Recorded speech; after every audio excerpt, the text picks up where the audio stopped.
enfant, j'ai toujours dessiné et je crois que c'est la première fois où j'ai senti que je pouvais être bon quelque part, tu vois.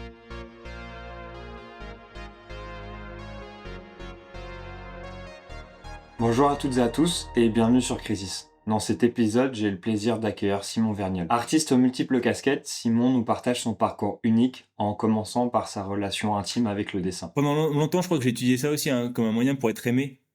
C'est un peu le truc, quand tu sais bien dessiner, tu peux faire un peu des caricatures en classe, tu peux faire des dessins pour la fille que t'aimes bien, tu vois, et du coup j'utilisais ça un peu comme ça.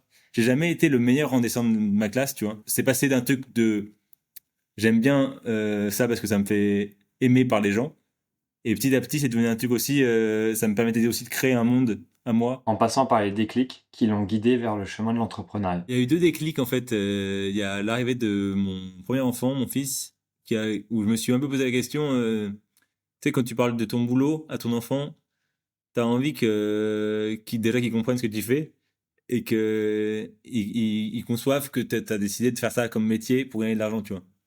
Et moi, à partir il était tout petit, hein, donc pour l'instant, il était pas dans le questionnement de ce que je faisais, tu vois. Mais juste moi, je me suis posé la question si je devais lui dire, je suis pas sûr que je serais hyper fier de ce que je fais. Et du coup, ça m'a posé beaucoup de questions. Je me suis dit, en fait, si je devais dire un truc dont je suis fier, qu'est-ce que je lui dirais, tu vois. On a également parlé de sa vision de la chance, du hasard et de l'échec et de comment ils ont façonné son parcours. L'échec, c'est aussi le droit à l'erreur, tu vois. Si tu crées un truc et que tu donnes pas le droit à l'erreur, ça va être compliqué. Tu vas être bloqué un peu, tu vas te dire, mince, bah non, je peux pas faire ça comme ça, ou tu vas rien faire. Avant de finir sur le plus gros mensonge qu'on lui a fait croire. Le plus gros mensonge, c'est que je n'avais pas le droit de faire des trucs. De pas, de me dire, t'es pas capable, t'es pas assez bien. Et, ouais, et ça, pour moi, c'était un gros mensonge. Que du coup, maintenant, je me dis, en fait, je suis largement assez bien. Et je suis tout à fait capable vu que je suis là et que je fais des trucs, quoi. Juste avant de commencer l'épisode, j'en profite pour vous dire que vous pouvez retrouver toutes les recommandations des invités en ligne. Pour y accéder, il vous suffit de m'envoyer un message privé sur Instagram et je vous enverrai le lien. Bon épisode. Simon, bienvenue sur Crisis, comment ça va? Salut Clément, ça va très bien. Et Je toi? suis très content de faire cet épisode avec toi.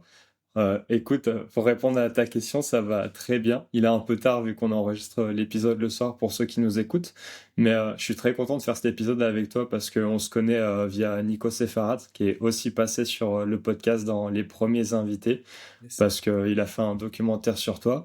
Et justement, j'étais un peu à la recherche d'artistes avec qui échanger sur ce podcast, donc je suis très content de t'accueillir. Alors, t'es pas le premier artiste et le deuxième, mais le premier était un musicien, donc ça te parlera peut-être un peu aussi. Ok. Mais je suis très content de te recevoir aujourd'hui.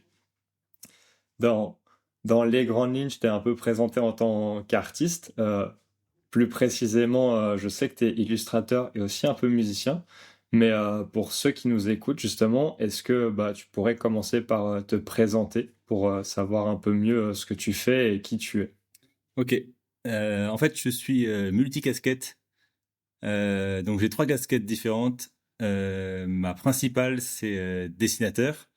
Je dessine de la BD et je dessine des affiches, je dessine des logos, je dessine un peu de tout en fait.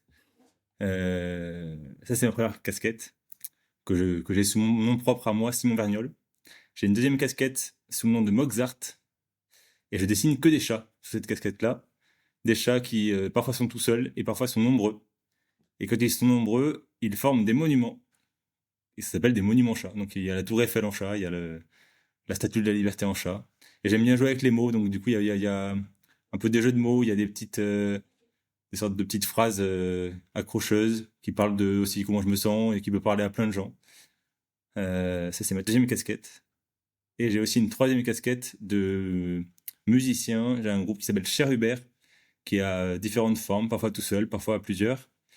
Et là, c'est plus une partie amusement, dans laquelle je m'amuse aussi avec les mots et la musique, Ok. pour faire Ouais, court. du coup, Cher Hubert, c'est un groupe à la base parce que j'ai regardé un peu sur sur tes comptes Instagram, du coup, et je pensais que c'était une représentation que tu faisais en solo. Alors en fait, ce qui s'est passé, c'est que j'avais un groupe à plusieurs. On était 4, et quand le groupe s'est fini, j'ai voulu continuer la musique, mais j'étais tout seul. Et je me suis dit, j'ai pas forcément envie d'utiliser mon nom à moi. J'ai envie de faire comme si c'était un groupe encore. Et j'ai trouvé un peu ce truc-là, un peu entre le nom de groupe et le nom perso de Cher Hubert, qui est pas mon nom du coup, qui est un nom j'aimais bien la rime entre Cher et Hubert. Et puis ça me permettait d'avoir un personnage et un prénom que je peux utiliser soit tout seul, soit à plusieurs. C'est ça qui était cool, je trouve, dans ce nom. Ok. Et, et sur ces trois casquettes, vu que tu as présenté les trois, est-ce qu'il y en a une qui est prédominante par rapport aux autres, même si tu l'as un peu introduit, ou est-ce qu'il y a une sorte d'équilibre où tu essayes d'avoir les trois de façon équitable, ou c'est vraiment, ouais, il y en a une qui est vraiment ton fer de lance, entre guillemets, dans le milieu artistique? Ben, ça dépend des moments. En ce moment, c'est plus celle avec mon nom propre à moi qui prédomine parce que la BD a pris plus de place que le reste pour l'instant. Mais après, c'est des trucs qui sont assez variables par rapport à ce qu'on me demande de faire aussi, aux commandes que j'ai, les clients avec qui je travaille, ce que moi j'ai envie de faire. Là, en ce moment, j'ai envie de me recentrer sur la BD, donc je fais ça. Et en fait, plus qu'un équilibre, je cherche à mettre des ponts entre ces casquettes. Du coup, de mettre de la musique dans le dessin, de mettre des chats dans les BD, et de mettre des chats dans la musique, enfin un peu tout ensemble, quoi. Et du coup, de créer un peu une sorte de, de personnage à trois membres qui utilisent tout en même temps, quoi. Ok.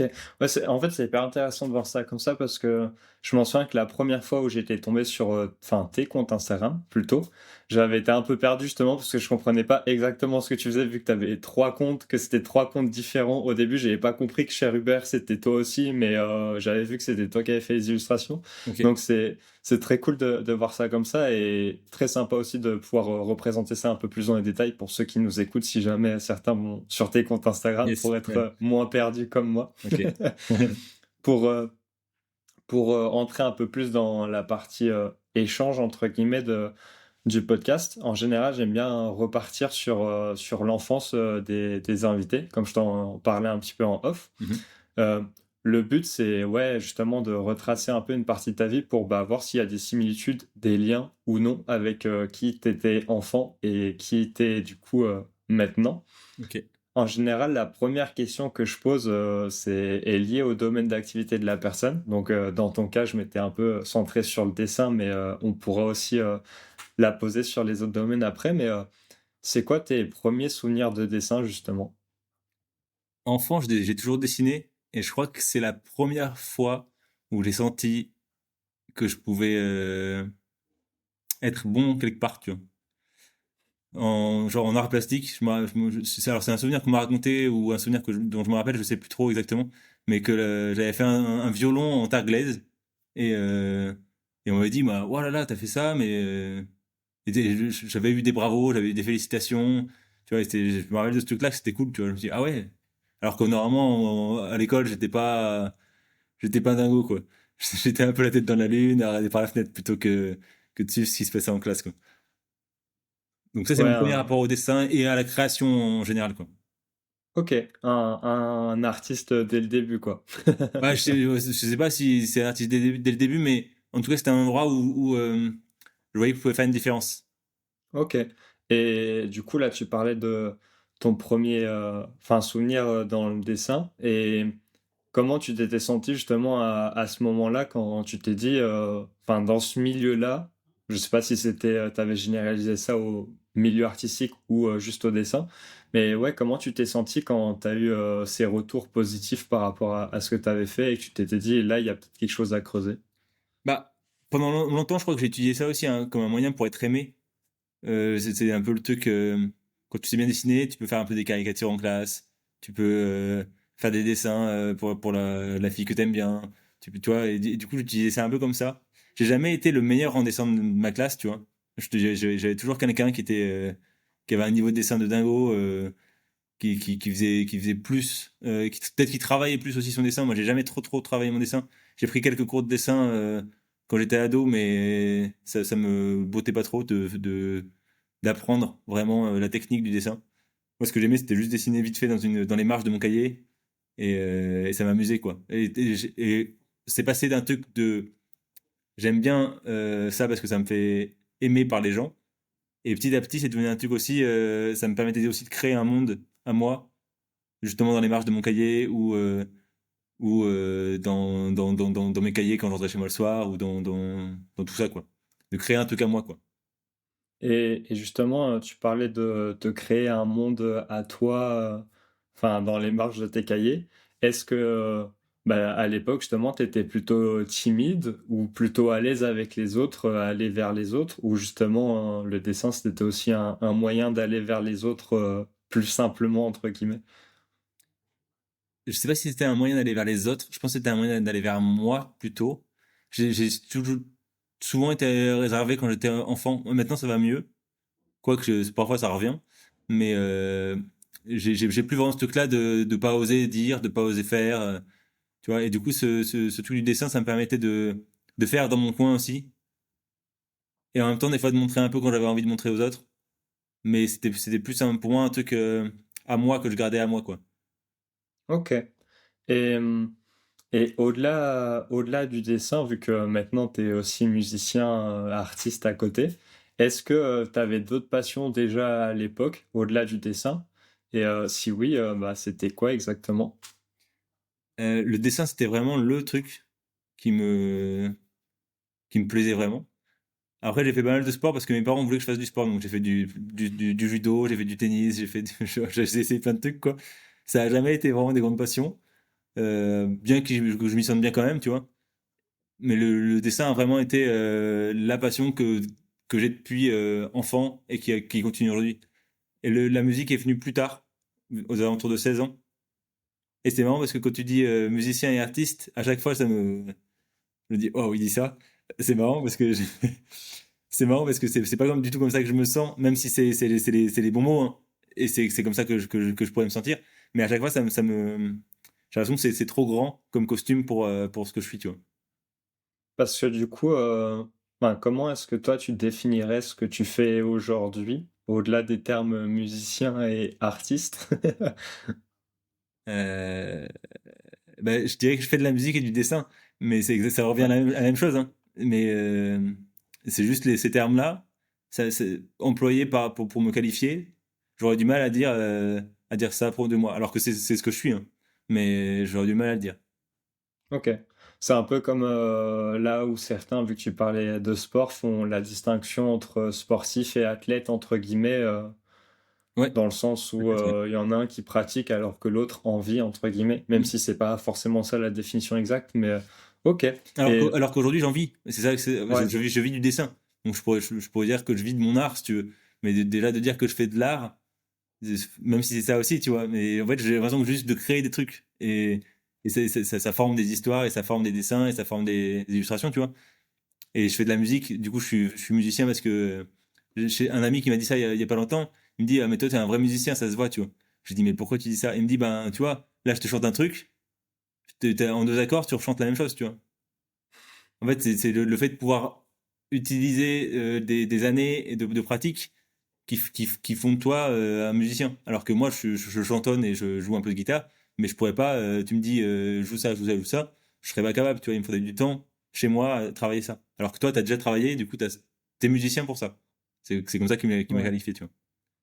Parce que par rapport au terme musicien et artiste, ben, je schématise un peu en regroupant les deux ensemble, mais quand tu dis c'est un costume trop grand à porter pour moi, entre guillemets, est-ce que c'est parce que ça donne des responsabilités ou est-ce que parce que de ton côté, de ton point de vue, tu penses que ces termes sont définis aussi par rapport ben, parce que tu disais à la monétisation de se dire en fait je serai vraiment artiste et musicien quand j'en vivrai pleinement de mon art, entre guillemets. Je crois qu'en fait, en y réfléchissant là, je crois qu'en fait, ce qui me dérange dans ces termes-là, c'est que je les trouve clivants et que je les trouve pour moi, hein, je trouve que ça me met tout de suite, que si je dis ça, ça me met tout de suite sur un truc plus haut que les autres, alors que en fait, c'est pas du tout ce que je veux. C'est pour ça que j'ai du mal à utiliser ces termes-là. Ouais, je vois. En fait, oui. En fait, ça te met un peu dans une catégorie à part, entre guillemets, où enfin, je sais pas comment le formuler, mais je vois ce que tu veux dire dans le sens où les artistes et les musiciens, ils sont dans une catégorie un peu séparée de la population normale, dans le sens où ils vivent de leur passion, et en même temps, c'est un peu des, je sais pas comment dire, mais ouais, ils vivent de leur passion, de leur art, et en fait, c'est pas un métier qu'ils font au sens propre, parce qu'à la base, le mot travail, je crois que du latin, ça voulait dire souffrance ou Mm. torture, il me semble. Et donc, en fait, t'as pas cette charge de travail de ouais, de devoir te sacrifier à la tâche, entre guillemets. Ouais, que c'est un truc que si je dis ça, ça veut dire aussi aux autres, vous êtes pas ça, quoi. C'est ce Ouais. que tu dis, ouais. En vrai, c'est hyper intéressant de voir ça comme ça. Et du coup, ça en dit aussi beaucoup sur toi dans le sens de, enfin, ouais, d'avoir une certaine bienveillance aussi envers les autres, de pas vouloir se mettre au-dessus ou de les faire se sentir en dessous par rapport à ça. Bah, Alors, c'est que j'ai un gros rapport à la rencontre qui pour moi m'importe énormément et que du coup de mettre ça directement, tu vois, en me présentant, et ben j'aurais ouais, l'impression qu'on serait pas au même niveau. ouais, Pour eux peut-être, hein. Peut-être que moi c'est moi aussi qui me fait des films, hein. Mais j'ai l'impression que si je dis salut je suis artiste, tu vois, les gens ils vont se dire waouh joli, tu vois. ouais, ouais. Donc en fait, t'es vraiment limite à la forme entre guillemets la plus pure artistique de juste créer des choses pour faire vivre et sentir des émotions aux gens et enfin le reste entre guillemets c'est je sais pas comment le formuler mais ouais c'est en fait ça te regarde pas quoi, c'est le but c'est juste de partager de la joie, de Ouais, la bonne humeur c'est ça, le et des belles partage. couleurs pour Exactement. Le partage pour moi c'est le plus important, ouais. En vrai, c'est très cool de voir ça comme ça et c'est hyper intéressant parce que, bah, comme je te le disais, t'es le deuxième artiste qu'on reçoit sur la chaîne, donc c'est des métiers que je connais pas trop et sur lesquels j'ai pas encore non plus beaucoup de retours d'expérience de par les échanges.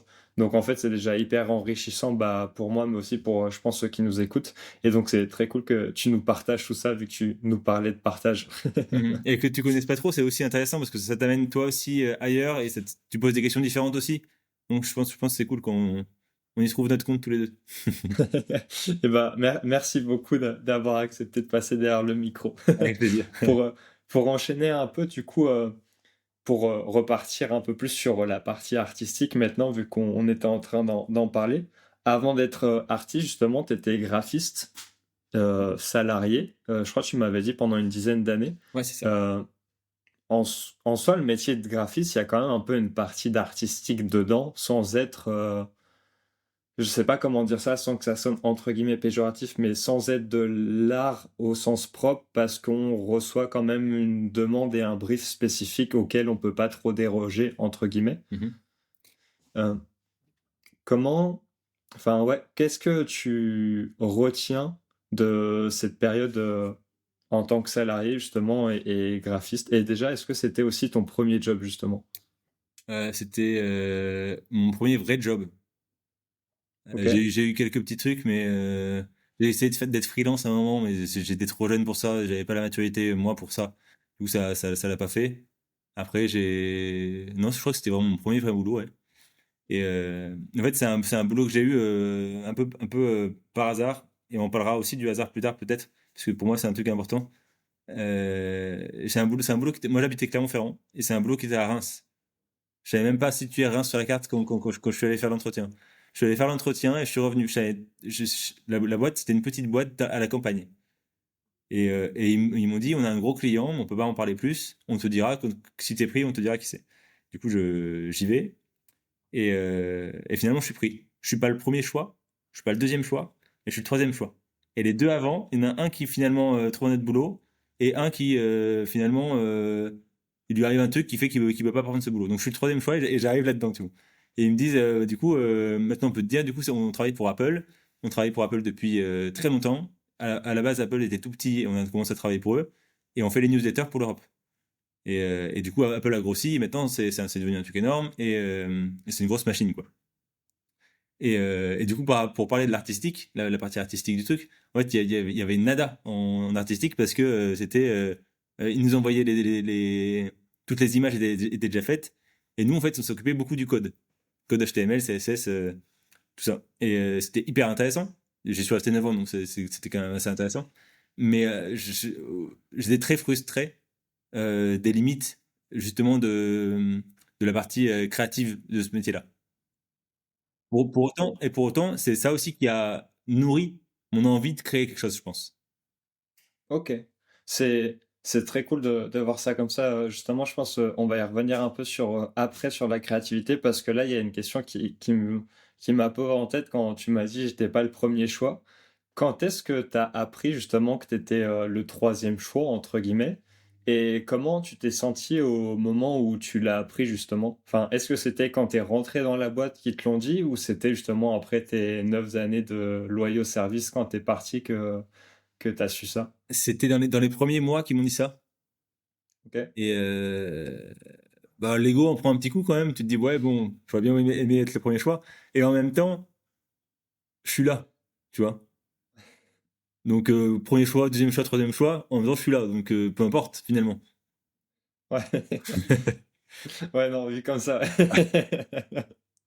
Et, et justement, est-ce que le fait que bah, c'était un peu touché dans l'ego, même si au final tu étais là, ça t'a motivé pour la suite et ouais, ça t'a donné une sorte de motivation et d'ambition de vouloir mieux faire que ce qui était prévu à la base pour leur montrer que bah, en fait ils s'étaient pas trompés et que le troisième choix était meilleur que le premier ou, euh, ou sans plus entre guillemets et comme tu viens de le dire, vu que tu étais là au final. Ouais, ben, en fait, c'était une équipe, quand j'ai intégré l'équipe, c'est devenu assez simple et naturel entre nous. On s'entendait vraiment très bien dans l'équipe. On était vraiment trois à s'occuper de cet aspect-là pour Apple. Et du coup, on faisait le même travail, quoi. Donc, du coup, on était vraiment au même niveau pour le coup. Et on s'entendait vraiment bien. Donc, en fait, à partir du moment où je suis arrivé et on s'entendait aussi bien, c'était assez logique que je sois là. Et du coup, il n'y avait pas de notion de, ben, du coup, si on avait pris l'autre, ça, il aurait été mieux, ou tu vois. Ok, je vois. Pour, euh, pour reboucler avec la partie créative dont tu parlais un peu avant, justement, tu disais que tu étais un peu frustré et limité de travailler pour eux dans le sens où, bah, en fait, il n'y a pas trop de liberté artistique. Comment est-ce que, ouais, comment est-ce que tu as réussi à tenir et à quand même produire pour ça, enfin pour eux, entre guillemets, dans ce rôle où en fait, bah, on te donne des choses à faire et tu as envie de faire bien et de faire des choses jolies, mais en même temps, tu as quand même un brief à suivre où du coup, bah, tu dois y coller et des fois, le brief, il te fait sortir un truc pas joli et quand tu sors un truc joli, on te dit non, c'est de la merde parce qu'on voulait ça. Comment, comment tu as réussi à gérer, entre guillemets, ces frustrations et à continuer d'avancer pour rester bah, 9 ans avec eux, comme tu le disais? Bah, cette notion-là était même pas présente parce que, en fait, il y avait pas je pouvais pas faire de proposition Ok, graphique. Et le truc était tellement, il y avait tellement un design graphique préétabli qu'en fait, tu pouvais rien proposer. Tu suivais juste ce qui était mis dans la charte graphique et puis c'est tout, quoi. Donc, cet aspect-là, il était pas là. Tu vois, il y avait pas de proposition et puis de rejet des propositions ou tiens, j'aimerais faire ça, bah non, c'est pas possible. ok, C'était pas possible. Et du coup, c'est pour ça que déjà, ce boulot-là, ça me permettait d'avoir de l'argent, mine de rien. C'était mon premier boulot. C'était un CDI, tu vois, donc il y avait aussi ce truc, c'était sécurité, ce truc que mes parents me disaient, il te faut un CDI, blablabla, etc. Tu vois, ce truc-là, il a été apaisé, tu vois. Donc ça me permettait aussi d'envisager, de créer des choses à côté, sans pression. Du coup, c'est là où j'ai commencé aussi à faire de la musique. Et puis, c'est là où j'ai trouvé un groupe. Et puis, avec le groupe, on faisait des concerts. Et puis, c'est pas grave, parce que de toute façon, j'ai un boulot à côté, donc moi, je suis peinard, tu vois. Et puis, du coup, de commencer à créer des affiches aussi. Bah, tiens, tu veux une affiche, tu veux une pochette d'album, tu veux. Et pareil, ça, c'est des trucs qu'au début, tu fais gratuit parce que tu te dis, ben, de toute façon, moi, j'ai un boulot, donc pas besoin de gagner de l'argent avec autre chose à côté. Et c'est là où petit à petit, en fait, tu, tu, tu te permets d'aller à des endroits où il n'y a pas de pression parce qu'il n'y a pas d'argent. Et que du coup, ça te permet d'être à l'aise avec ça. De te dire, OK, je peux essayer des trucs, c'est pas grave si je me rate. Et petit à petit, de prendre un petit peu en compétences. Et au bout d'un moment, de te dire, bah, tiens, la fiche, je la faisais gratos, ben, je vais la faire 100 euros, ça me fera toujours de l'argent de poche, tu vois. Et puis un peu plus, et puis un peu plus, etc.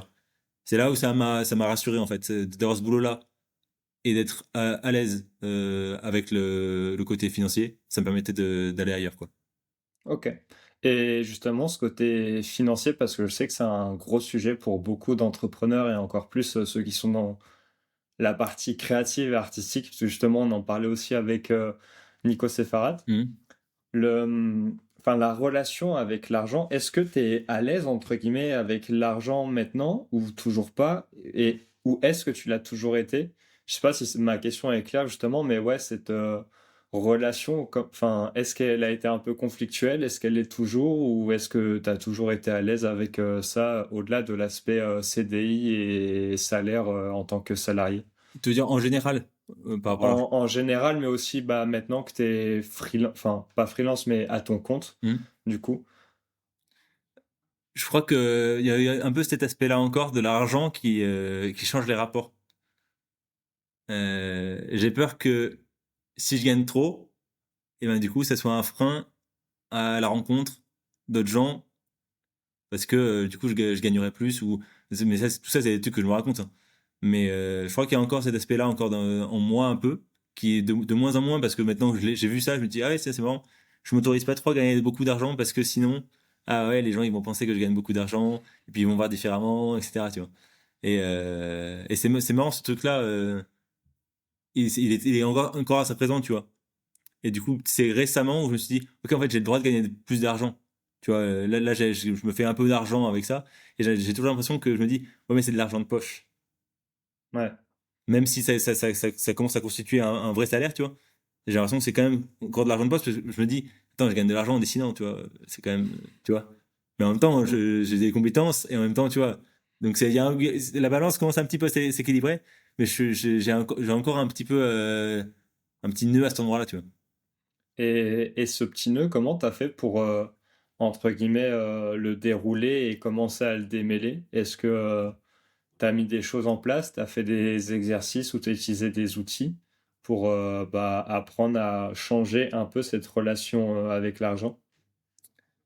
J'ai pas fait forcément des exercices. Je pense que c'est au fur et à mesure des contrats que t'as ou des clients qui travaillent. Il y a des fois, je me dis, waouh, j'ai gagné tout ça pour ce truc-là, quoi, tu vois. Et en fait, je me dis, en même temps, j'ai passé tant de temps, tu vois. Donc, Ouais, petit à petit, en fait, tu te dis, en fait, mon savoir-faire, parce que c'est ça quand même, mon savoir-faire, il a, il a le droit d'avoir de l'argent en face, quoi. Et c'est tout à fait, si les gens payent en face, c'est que c'est légitime. Sinon, ils me diraient, bah, Nazor, n'importe quoi, c'est quoi ce prix de fou, là, ouais. Donc, petit à ouais, petit, il y a ce truc-là, en fait, qui s'installe et je me dis, en fait, ouais, ça va. Et plus ça va, plus je fais des devis conséquents et plus je me dis, en fait, ça passe. Donc, finalement, peut-être que j'aurais pu faire des devis plus gros avant, mais j'aurais été mal à l'aise avec ça et du coup, ça serait pas passé, tu vois. Alors que ouais. maintenant, petit à petit, comme je me tranquillise avec cet aspect-là, je peux faire des devis plus gros et que ça soit pas vu comme vu que moi je le vois plus comme un truc oh là là, tu vois. Ouais. Ouais, en fait, ça te permet de montrer que tu as une réelle valeur derrière et que, entre guillemets, t'échanges pas du vent. Ouais.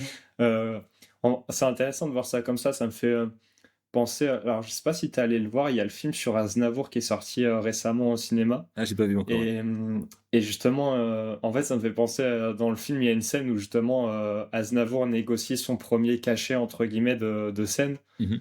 Et, et en fait, ça me fait penser un peu à ça dans le sens inverse, où lui est vraiment confiant dans sa position de moi j'apporte ça, Ouais. donc je vaux autant. Et je crois qu'il double ou triple ses prix dans la scène. Alors après, c'est toujours pareil, c'est du cinéma, donc est-ce que la réalité était vraiment comme ça ou non? Mais la manière dont c'est représenté, justement, ça me fait penser à ça de Mhm. vraiment quelqu'un de confiant dans son art et sa valeur et ce qu'il apporte. Mhm. Donc c'est intéressant de voir justement l'opposition. Je Ouais. voulais Ouais, vas-y. j'ai une question qui vient de pop dans ma tête, justement, que j'avais pas forcément prévu, mais entre guillemets, tu travaillais dans une boîte qui travaillait pour Apple. Donc, schématiquement, tu travaillais un peu pour Apple sur la partie créa. Mhm. Euh, je trouve ça un peu marrant et en même temps de voir ça comme ça. En fait, Apple, c'est une boîte qui fait des choses pour les créatifs et qui met en avant la liberté artistique et créative, mais en même temps d'avoir autant de verrous en interne sur la liberté artistique et créative. Je ne sais pas si c'est quelque chose que tu as intellectualisé ou sur lequel tu as réfléchi pendant que tu travaillais ou que tu as réfléchi maintenant avec les années de recul. Mais est-ce que tu as, entre guillemets, un avis là-dessus ou comment est-ce que tu vois la chose?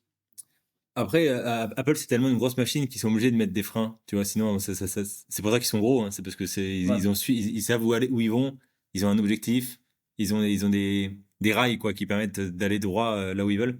Après, je crois qu'ils laissent quand même pas mal de liberté à d'autres artistes parfois, qu'ils invitent. Ils font des collabs, en fait, avec d'autres artistes. Et du coup, ça leur permet d'utiliser cette créativité et de laisser un peu carte blanche, entre guillemets, à d'autres artistes. Nous, c'était pas le cas, mais je pense qu'ils laissent aussi d'autres artistes s'exprimer par ailleurs, quoi.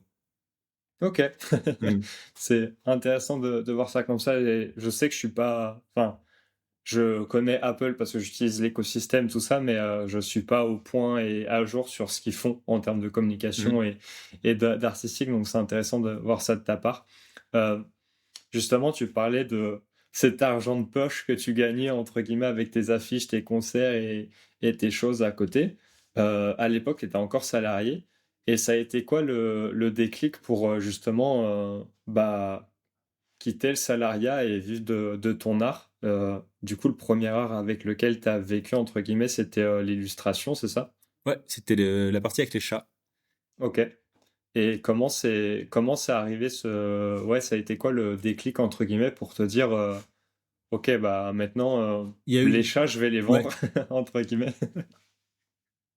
bah, il y a eu deux déclics en fait. Il y a l'arrivée de mon premier enfant, mon fils, où je me suis un peu posé la question. Tu sais, quand tu parles de ton boulot à ton enfant, t'as envie déjà qu'il comprenne ce que tu fais et que il conçoive que t'as décidé de faire ça comme métier pour gagner de l'argent, tu vois.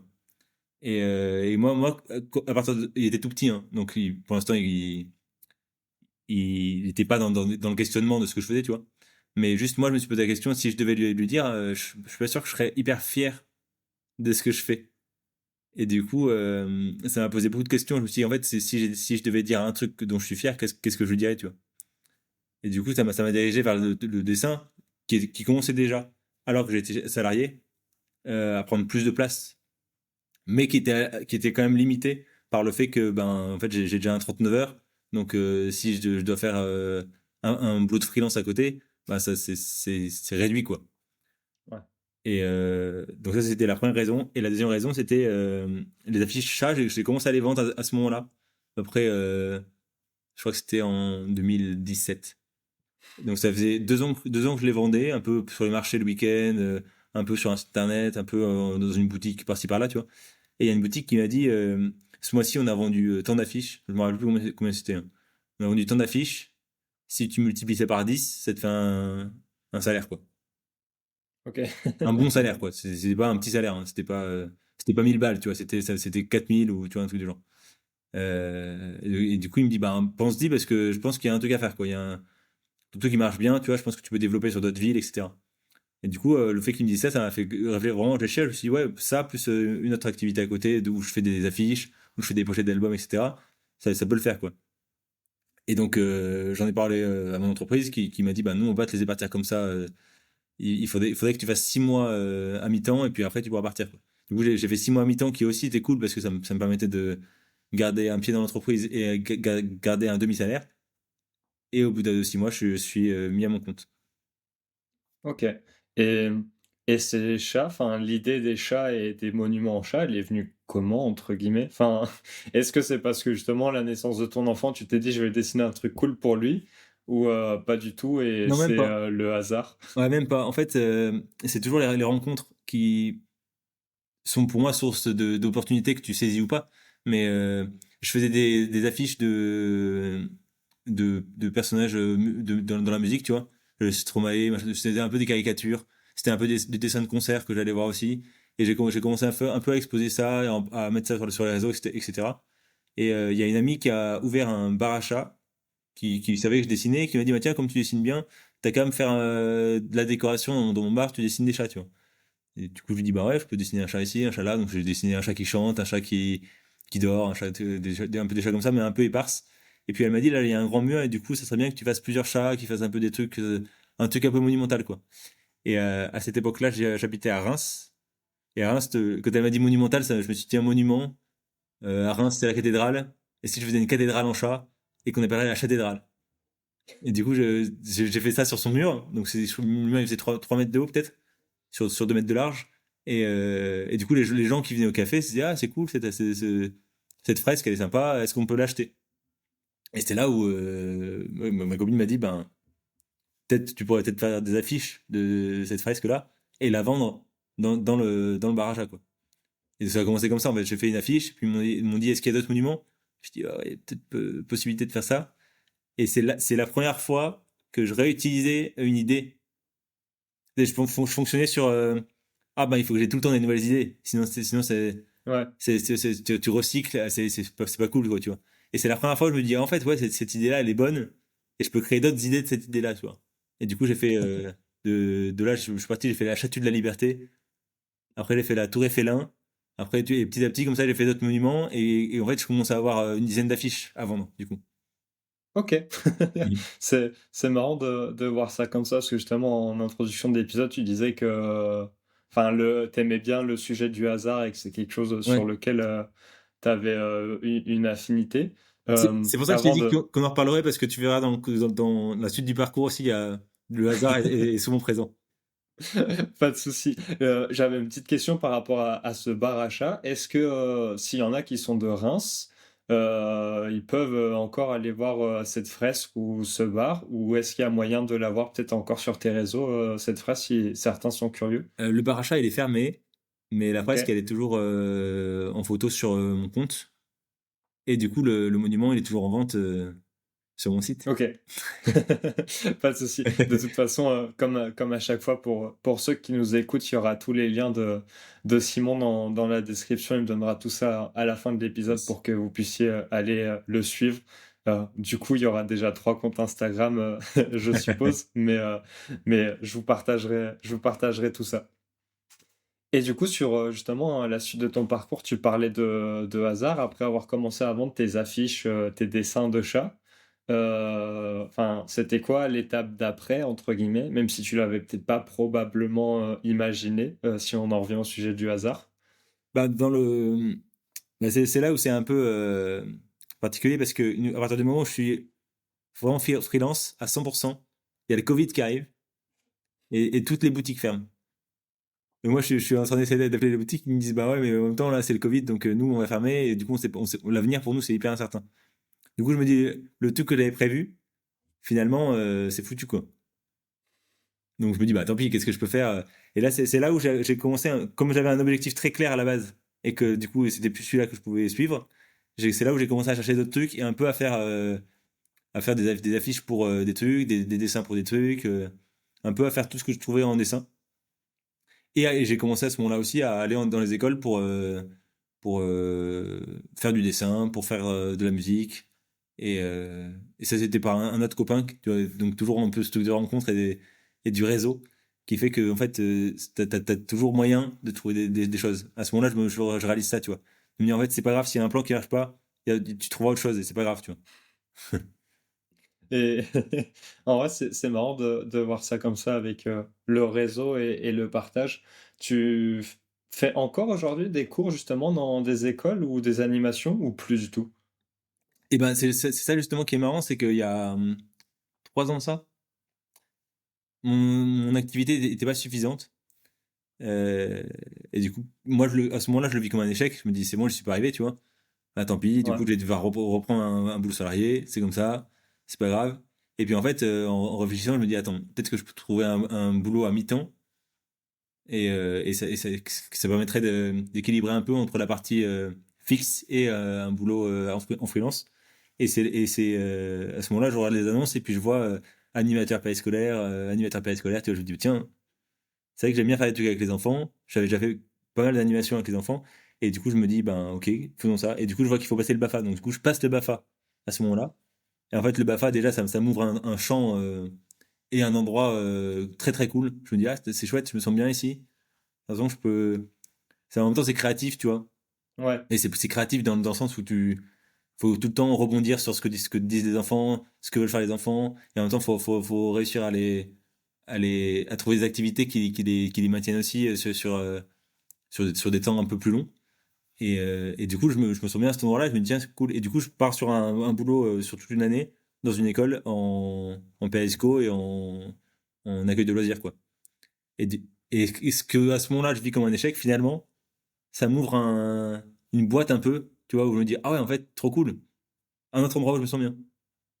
Et ça permet aussi de décupler encore ta créativité parce que tu es tout le temps au contact de nouvelles Ouais. idées ou de En et fait, du coup, ça nourrit un truc en moi. de de la partie créative ou en toi, plus global que juste, la créativité? Ah, j'ai l'impression que ça utilise des compétences et des facultés que j'ai à la facilité avec les enfants, tu vois.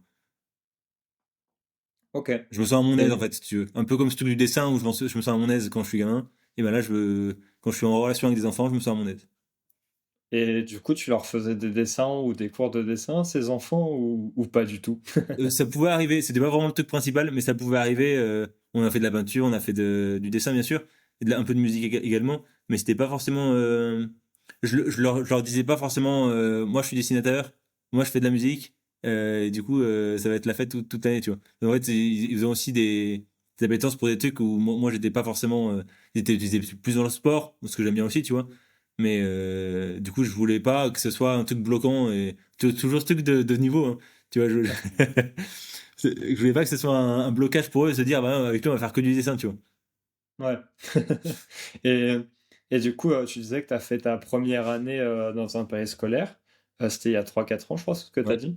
Tu as continué après? Tu travailles toujours au contact des enfants aujourd'hui ou tu as juste fait une année et «ça suffit» entre guillemets et tu as cherché une autre voie après? Et ben pendant une année, j'ai fait ça à plein temps. Enfin, c'était un 35 heures et du coup, je faisais mon freelance à côté, donc ça faisait beaucoup d'heures. L'année OK. suivante, j'ai demandé si je pouvais avoir que un temps réduit. Ils m'ont dit non. Donc, du coup, j'ai dit, ben, tant pis. Et du coup, j'ai pris ça comme, OK, je vais faire mon truc à 100% en freelance. On verra ce que ça donne. Et à la fin de l'année à 100%, ça suffisait pas. Donc, cette année, j'ai repris un mi-temps, mais beaucoup plus réduit. Et j'ai que 8 heures par semaine, tu vois.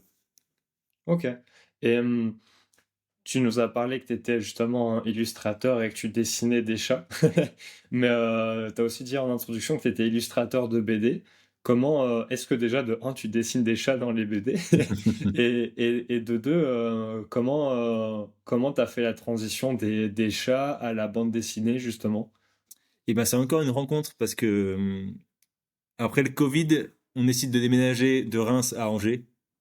À Angers, on s'installe à la campagne parce que Angers, c'est trop cher pour nous. Et à la campagne, là où on habite, à 10 km de chez moi, il y a un truc qui s'appelle Atelier Kawa. Et je passe devant un matin comme ça avec mon fils.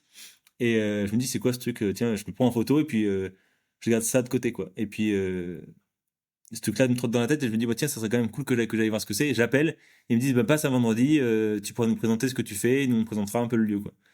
Et finalement, je me rends compte que c'est un atelier partagé de gens qui font de la bande dessinée. Et moi, à ce moment-là, avec un ami à moi, on a un projet BD, mais c'est vraiment un premier projet. C'est un peu balbutiant pour moi niveau dessin, je suis pas hyper à l'aise et tout. Et puis je leur montre ce que je fais, ils me disaient, mais c'est cool, continue, je pense qu'il y a moyen que tu puisses faire quelque chose avec ça. Ils me rassurent, quoi, sur mes capacités à faire de la BD. Du coup, je me dis, cool. Et en plus, ils me disent, bah, si tu veux, il y a une place de libre, donc viens, si tu veux, c'est un espace de coworking, donc tu peux venir quand tu veux, on te donne les clés, et puis tu viens quand tu veux. Et du coup, à ce moment-là, moi, je viens juste d'arriver, et ça me fait rencontrer 12 dessinateurs d'un seul coup Ouais. qui font ce que j'aimerais faire, tu vois. Je me dis, tiens, ils font de la BD, c'est chouette. Moi, j'ai lu de la BD beaucoup, mais je me suis jamais autorisé à faire de la BD et je commence un peu à faire de la BD, mais tu vois, j'y vais à tâtons, quoi. Et donc, j'intègre cet atelier, Atelier Kawa. Et quelques mois plus tard, il y a quelqu'un qui tape à la porte et qui dit, ben, salut, je suis chercheur au CNRS et j'ai un scénario, mais je sais pas dessiner. Et on m'a dit de venir ici parce qu'il y a des dessinateurs et du coup, je voulais proposer mon scénario, quoi. Donc, on organise une réunion, et à la réunion, je suis le seul dessinateur dispo. Et du coup, finalement, on discute et on se dit, ouais, tiens, ça peut être chouette. On se rend compte qu'on a un peu les mêmes influences, les mêmes envies, et que du coup, on se tombe bien, quoi. Donc, du coup, on se dit, bah, tiens, on va faire un dossier ensemble, quoi. Et ça, c'était en quelle année du coup? Et ça, c'est en 2021. OK. Ouais. Et c'est quoi, la suite de ce projet justement, une fois que entre guillemets «il y a eu le match» entre, entre l'idée et le dessinateur? Et ben, du coup, pour expliquer comment ça se passe un projet BD, il faut présenter un projet à un éditeur. Du coup, Ok, présenter un projet, ça veut dire écrire un synopsis, écrire un pitch, avoir quelques pages de bande dessinée, 3 4 5 tu vois, pour un peu lui montrer ce que ça vaut en dessin. Avoir une ouais, planche un peu de personnages pour expliquer qui sont les personnages, et puis une note d'intention qui explique pourquoi on va faire cette BD, qu'est-ce que ça raconte, quels sont les thèmes, etc. Et du coup, on crée ça ensemble. Et une fois que ça s'est créé, on envoie ça aux éditeurs. Donc du coup, tu balayes plein d'éditeurs pour essayer d'avoir un oui, quoi. Et les éditeurs te disent oui, non, ou te répondent pas, tu vois. Et c'est là où la chance aussi arrive d'un autre côté, c'est que à l'atelier, il y a un dessinateur, TM, qui nous dit, ben, si moi je vais à Angoulême, et si votre dossier est prêt à ce moment-là, le festival d'Angoulême, le festival de BD, du coup, si votre dossier est prêt à ce moment-là, je le présenterai en main propre aux éditeurs. Du coup, on saute sur l'occasion, on prépare le dossier pour ce moment-là, et il le présente, et ça fait qu'on trouve directement un éditeur, quoi. et du coup, une fois que vous avez fait ce dossier, vous avez trouvé votre éditeur, les étapes d'après, c'est quoi? Je suppose c'est, une sorte de financement en avance pour pouvoir, bah, réaliser le projet et après l'éditer. C'est ça. Mais, toutes ces étapes-là, ça prend combien de temps, entre guillemets, dans les grandes lignes? Et est-ce que du coup la BD est sortie maintenant ou elle est encore dans les papiers, Ouais. en «production» entre guillemets? La BD est sortie en avril 2024, OK, et on a mis 1 an à la faire. OK. Donc ça veut dire qu'entre le moment où tu présentes le dossier, il y a un peu un temps avant de signer le contrat, en fait. Ouais, Vous êtes d'accord au niveau financier. Au niveau financier, en fait, ils te font une avance sur droit. C'est-à-dire que ce que OK, tu touches, c'est ce que tu aurais touché en droit sur la première parution. OK. Et du coup, on part d'achat entre moi et le scénariste. Et après, le livre, il sort, et puis voilà. Du coup, le système de fonctionnement d'avance sur droit, justement, tu me diras si je me trompe, vu que tu es aussi un peu dans le milieu de la musique, mais c'est un peu pareil dans le monde de la musique, non? Quand les artistes veulent préparer des singles ou des albums, les maisons de disques font une sorte d'avance sur droit, c'est ça? Et ben ça, Ou ça n'a rien à je serais voir? bien en peine de te répondre parce que je ne sais pas comment Ok, ça se passe au niveau financier pas de souci. dans les maisons de disques. Pas de souci. Mais parce que justement, j'entends souvent parler dans des événements ou des choses comme ça, justement, les musiciens qui ont des avances sur droit. Donc, je me disais, vu que Ouais, je c'est pense que ça doit être la même chose, ouais. Il y a beaucoup de rapports entre le monde de la musique et le monde de la BD, en fait. C'est assez marrant. Ok. Et, et du coup, aujourd'hui, cette BD, vu que tu nous as dit qu'elle est sortie là en avril, est-ce que bah, déjà tu peux nous donner le titre pour ceux qui nous écoutent s'ils veulent aller la voir? Pareil, je mettrai le lien là où elle est dispo. Elle s'appelle Plop, Plop, aux Ok, éditions Steinkiss. Et c'est une BD qui raconte, oui, j'ai pas dit ça, donc je peux le dire maintenant aussi. C'est une BD qui raconte la transformation d'un homme en femme, mais par le hasard, quoi. Ça fait Plop, et il devient une femme directement. Et ensuite, il y a une ok, enquête pour essayer de découvrir pourquoi il est devenu une femme comme ça, et pourquoi il y a d'autres hommes qui sont devenus femmes aussi. Parce qu'il y a que des hommes qui ont plopé. On appelle ça des plopés. ok, Et du coup, c'est toute une enquête pour découvrir ça. Et il y a aussi une histoire d'amour un peu là-dedans. ok, très cool. Euh, pour plonger un peu plus dans l'univers de la BD, parce que ça se trouve, il y en a plein qui connaissent pas, et moi-même, je suis pas très connaisseur. Euh, Entre guillemets, ça s'adresse à qui? Parce que enfin, la majorité des gens, j'ai l'impression, pensent que les BD, ça s'adresse souvent en général aux enfants ou aux ados. Mais en fait, l'univers de la BD, c'est tellement large qu'on peut trouver pour tout le monde et à tous les âges. Euh, ouais, dans les grandes lignes, est-ce qu'on peut parler un peu de l'univers de la BD et un peu dans quelle branche ça se situe justement, Plop? Et ben, du coup, Plop, c'est un roman graphique. Donc, c'est un peu le Ok, nouveau nom qu'on a trouvé pour rendre le truc un peu plus attrayant pour les adultes. Tu vois, ok, c'est pas de la BD, c'est un roman graphique. Tu vois, donc, c'est la même chose ok, qu'une BD, c'est un peu plus long, c'est des formes un peu différentes. Il y a moins de cases parfois, il y a des pleines pages parfois. Alors que la BD a un peu ce truc de vraiment case par case. ouais, Et c'est un peu les formats album Astérix, tu vois. C'est moins de pages, donc c'est 48 pages, il me semble. Alors qu'un roman graphique peut être plus long, ça peut être 200 pages, 300 pages. ok, Voilà, donc déjà. Et moi, la BD Plop qu'on a sortie, elle s'adresse à un public plutôt adulte, mais les enfants peuvent la lire également. Tu vois, il y a pas de trucs dedans qui font que ils vont pas tout comprendre parce que c'est quand même des thèmes sur le genre, sur un truc très Ouais. sociétal aussi, tu vois, donc ils vont peut-être pas tout comprendre, mais ça s'adresse à tout public en fait. Ok, bah très cool pour la présentation. Et, et justement, bah, la BD est sortie en avril 2024, si je me trompe pas dans les Ouais. dates. Euh, Maintenant qu'elle est sortie, entre guillemets, qu'est-ce que il se passe pour toi dans le milieu artistique, que ce soit bah, l'illustration ou les chats ou la musique? Enfin, ouais, qu'est-ce que tu fais aujourd'hui? Eh ben, suite à cette BD-là, j'ai voulu. Je pense que ça m'a autorisé un truc dans la BD. Je me suis dit, ok, je vais faire ma BD à moi avec mon scénario à moi, etc. Donc, pareil, j'ai fait un projet d'éditeur, mais ça n'a pas trouvé d'éditeur pour l'instant. Et, euh, et je me suis dit, ouais, toujours un peu ce truc de c'est pas grave. Si c'est pas à ce moment-là, c'est que c'était pas le bon moment et que peut-être que je peux faire autre chose à ce moment-là. Et en fait, je fais pas mal de choses niveau dessin, un peu de BD aussi. J'ai pas mal de projets perso aussi en BD que je développe. J'ai un petit fanzine que je suis en train de mettre en place là, qui parle de la musique pour le premier numéro. Mais après, ça pourrait aller plus loin. C'est un peu comme un podcast, mais en BD, qui raconte Ok, les parcours de musiciens. J'ai des projets comme ça. Je travaille pour des clients, des pros ou des particuliers. Là, j'ai fait 24 illustrations pour une dame qui fait un livre pour ses enfants. Elle a écrit des histoires et elle voulait que ce soit illustré, donc du coup, j'ai mis ça en page et j'ai fait des illustrations. C'est des projets très cool. Je suis en train de bosser sur un fanzine dans un centre de loisirs avec une journaliste. Du coup, c'est les enfants qui écrivent les articles avec la journaliste. Et moi, après, je les aide à illustrer les différents articles. Et ça fait un petit ok, journal papier de 8 pages. J'ai travaillé pour une brasserie pour raconter en BD comment ils font leur bière. ok. C'est des projets assez variés, tu vois. Et en fait, j'utilise un peu des cordes comme ça sur. Bah, s'ils me demandent de faire de la musique dans une école, bah, je vais faire de la musique dans une école. Et en même temps, je peux rajouter du dessin par-dessus. Tu vois, et l'inverse marche Ouais. aussi.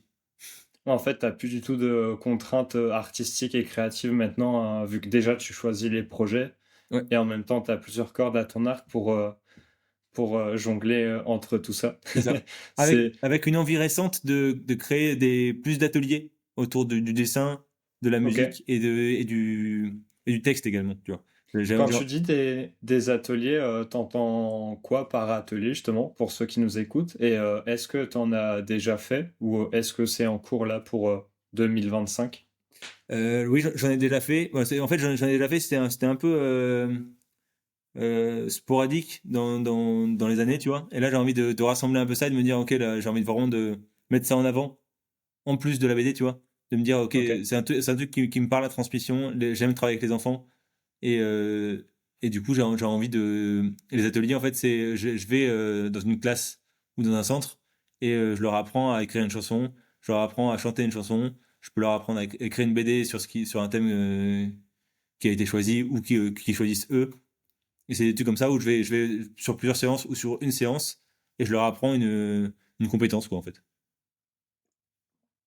Ok, c'est cool de faire ça justement. Enfin, je trouve ça intéressant comme par rapport à ce que tu disais au début, le partage, de faire un partage de connaissances entre Mm. guillemets et d'apprendre bah, tes compétences artistiques et créatives. Sur, cet épisode, il y avait quelques sujets que je voulais aborder et il y en a un que tu as parlé du coup qui était le hasard et l'autre aussi qui était l'échec justement. Mhm. Je sais pas s'il y a un ordre dans lequel tu préfères aborder ces deux thématiques. Euh, mais si t'as pas de préférence, je peux lancer le débat tout de suite. Tu as de préférence, tu veux tirer au sort, si tu veux. Alors, j'ai pas de quoi tirer au sort, mais Ouais, je vais choisis au prendre le hasard, c'est premier bien. qui vient dans ma fiche alors. Justement, tu parlais un peu de la relation à l'échec tout à l'heure quand tu as dû reprendre un travail alimentaire à côté de ton travail artistique. Enfin, tu avais considéré ça comme un échec au début, même si au final, cette première année en périscolaire, elle a été très enrichissante à Mhm. tous les points de vue. Euh, Comment est-ce que déjà, dans un premier temps, tu définirais l'échec? Parce que je pense que c'est quelque chose auquel tout le monde est confronté. J'ai l'impression que les entrepreneurs, les sportifs et les artistes, ils sont beaucoup plus confrontés, ou du moins apprennent à mieux le vivre. Mais je trouve ça intéressant de déjà commencer par la base et de voir comment toi tu le définirais. Mhm. Bah, l'échec, pour moi, c'est la non-réussite. Non-réussite de ce que tu t'étais mis en tête. Ok, Mais c'est pas pour ça que c'est une non-réussite de la vie, quoi, tu vois. Il y a un peu ce ouais, truc-là de, ah bah, c'est foutu, quoi, dans l'échec, pour moi. ok. Alors qu'en Et fait, pas du tout. En fait, pour moi, ça dépend de l'angle de vue que t'as dessus. ouais, ouais, en fait, ça dépend comme entre guillemets, une forme, un cercle, si on le regarde de face, ça peut être un cercle, et si on le regarde de profil, au final, c'est juste une ligne droite, ça C'est ça, dépend par exemple.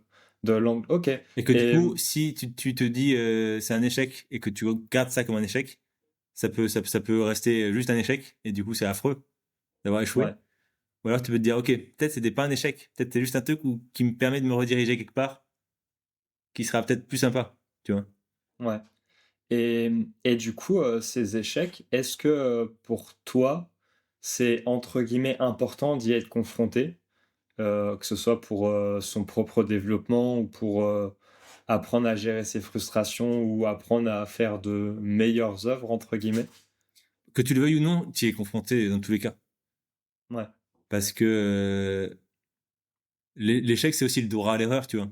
Si tu crées un truc et que tu donnes pas le droit à l'erreur, ça va être compliqué. Tu vas être bloqué un peu, tu vas te dire mince, bah non, je peux pas faire ça comme ça, ou tu vas rien faire. Et ouais, le truc de l'échec et de l'erreur, pour moi, c'est un truc qui est totalement ok, tu vois. Et ouais. j'ai compris que de toute façon, si je fais, j'échoue forcément. Donc, ça va, du coup, à ce niveau-là. C'est un peu comme le syndrome de la page blanche. Au final, en fait, tu te laisses pas le droit à l'erreur d'écrire un peu de la merde sur une feuille pour après leur travailler. Ouais, c'est ça. Je crois que c'est hyper intéressant. Je crois que c'est une youtubeuse américaine qui avait dit ça dans un podcast aussi. Et j'avais trouvé les mots.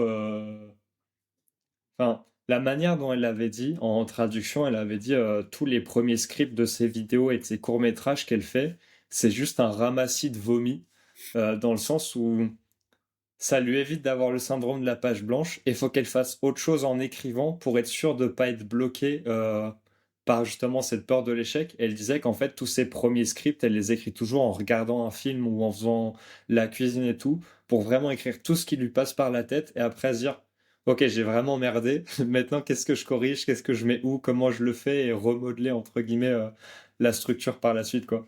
Bah, c'est ça le truc dans la création, et c'est par rapport au hasard aussi, tu vois. Pour moi, il y a un rapport aussi entre les deux. Si hasard il existe, tu vois. Après, on pourra en parler après. Mais je crois que si tu te. J'ai oublié mon idée, mais elle va revenir. J'ai échoué sur cette idée, tu vois. Pas de souci. Mais Tu veux un peu de temps pour continuer d'échouer dessus ou... ouais, attends, je vais trouver, je vais trouver. Euh, oui, c'était ça l'idée. C'est parfois, tu sais pas pourquoi, mais tu vas te mettre à ta table à dessin ou à ta guitare et ça sort direct. Ouais, Tu vois, et tu sais pas pourquoi ça sort direct. J'entendais le chanteur de Coldplay qui disait, en fait, ce qui se passe, c'est que t'es juste ça te traverse. Il y a un truc qui te traverse, une idée qui te traverse, un texte qui te traverse, une mélodie qui te traverse. Et si t'as juste à être là, en fait, pour la recevoir et la faire sortir.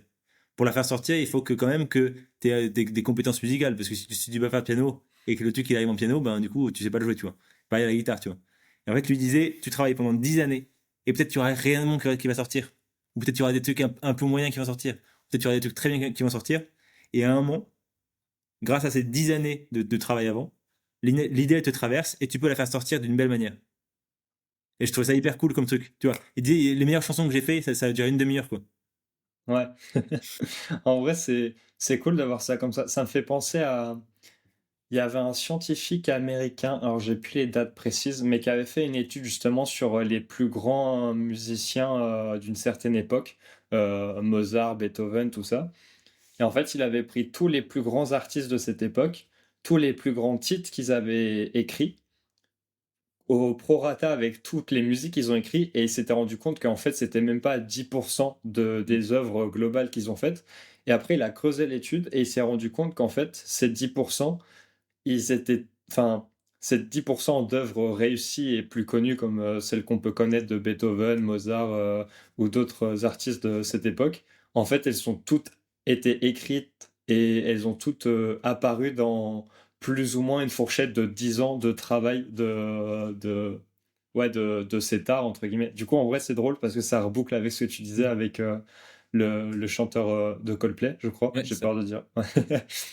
Une, euh, une dernière question pour parler de l'échec, je pense, avant de partir sur le hasard, parce que je vois que c'est un sujet que tu as envie de mettre en avant. Euh, on a parlé, enfin, tu nous as présenté ta définition et on a parlé un peu de l'importance d'y être confronté, même si au final, c'est pas forcément une importance, mais c'est un devoir, dans le sens où on est obligé d'y être confronté. Comment est-ce qu'on arrive à les surmonter justement pour apprendre à mieux les vivre et en tirer du positif, entre guillemets?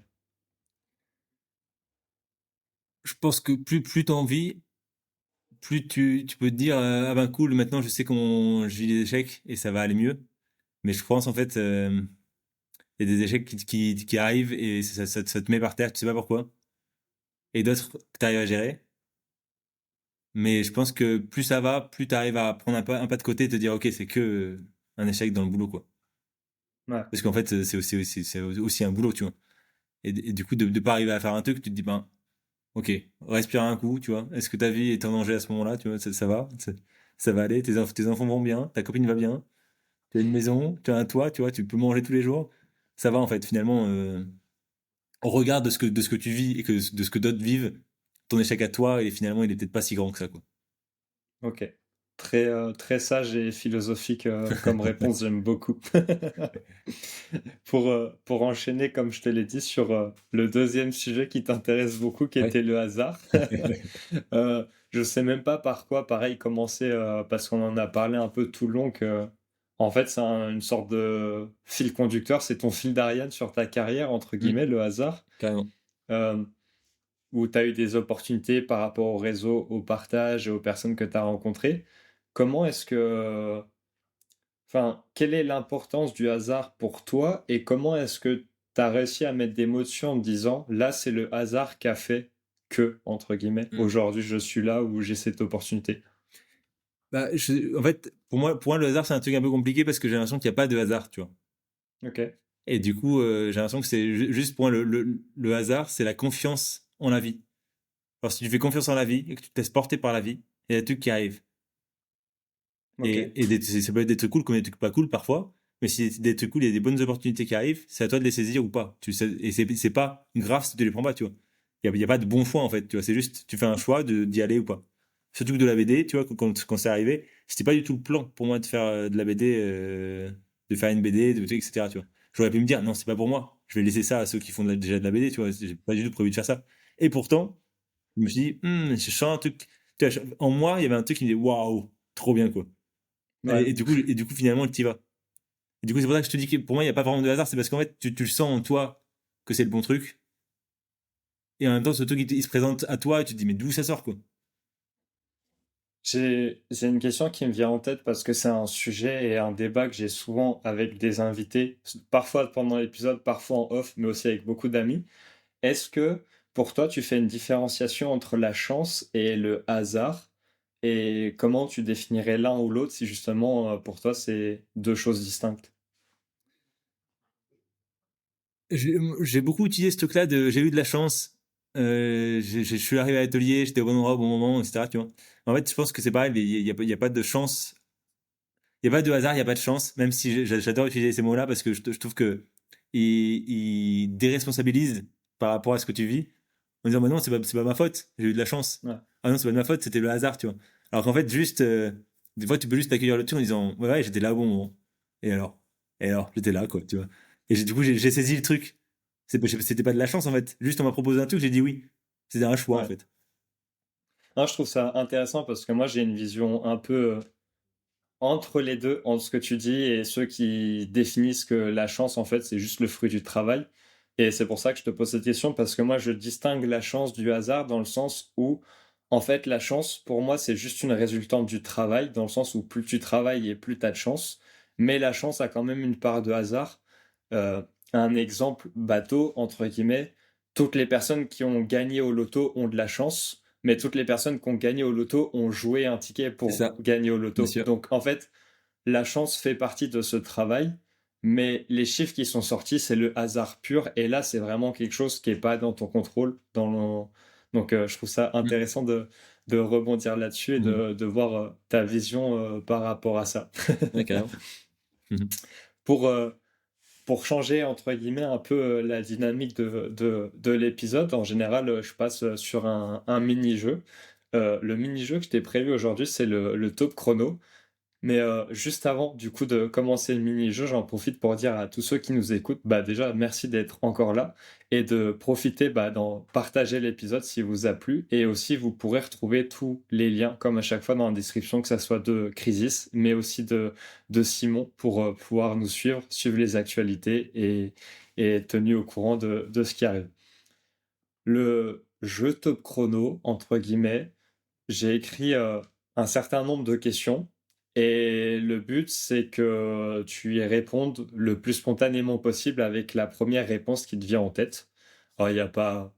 Le nom est top chrono, mais il n'y a pas un chronomètre de OK, 60 secondes qui défile pour timer les réponses. ça marche. Mais ouais, l'idée, c'est vraiment ça, c'est essayer d'avoir des réponses au tac. OK, Si ça te va et que c'est OK pour toi, ça marche. j'enchaîne avec Yes, les questions. on peut y aller. Après, on peut quand même prendre le temps de détailler certaines si tu en as envie ou si OK, je sens qu'il y a quelque chose à creuser. OK, ça marche. Première question, est-ce que c'est important de sortir sa zone de confort? Très important, toujours. Très bonne réponse. Même s'il n'y a jamais de bonne et de Ah, mauvaise c'est réponse, ça. je le répète. Mais quelle est la matière qu'on devrait enseigner à l'école? L'émotion. Dans quel sens? Apprendre à gérer ses émotions, apprendre à reconnaître ses émotions, apprendre à vivre ses émotions, tu vois? C'est un Je truc qu'on vois. n'apprend pas du tout. C'est un truc qu'on les émotions, on n'en parle pas. Ça existe pas, tu vois? Et Ouais, une matière pour ça pourrait être, aujourd'hui, on va parler des émotions, tu vois? Et chaque ouais, jour, tu parles des émotions et voilà. très Comment tu cool. te sens? Ouais, Comment tu te sens aujourd'hui? en vrai, c'est très bien. Genre, j'avais jamais intellectualiser ça, mais je trouve ça intéressant comme réponse et je crois que tu es le premier à me dire ça. OK. Il y en a qui me disent l'administratif, la gestion du temps, mais, euh, mais en fait, ça me fait penser aussi à une question. Est-ce que c'est quelque chose qui t'a touché ou par lequel tu es impacté, justement la gestion émotionnelle et peut-être l'hypersensibilité? Enfin, en fait, je te pose cette question parce que je me rends compte au fil de notre échange qu'il y a beaucoup de similitudes justement avec Nico, qu'on a parlé précédemment. OK. Et lui, c'est quelque chose qui l'avait beaucoup impacté dans sa carrière, le fait d'être hypersensible Mmh. et de pleurer en réunion sans même savoir pourquoi OK. ou que les gens ne comprennent pas pourquoi non plus.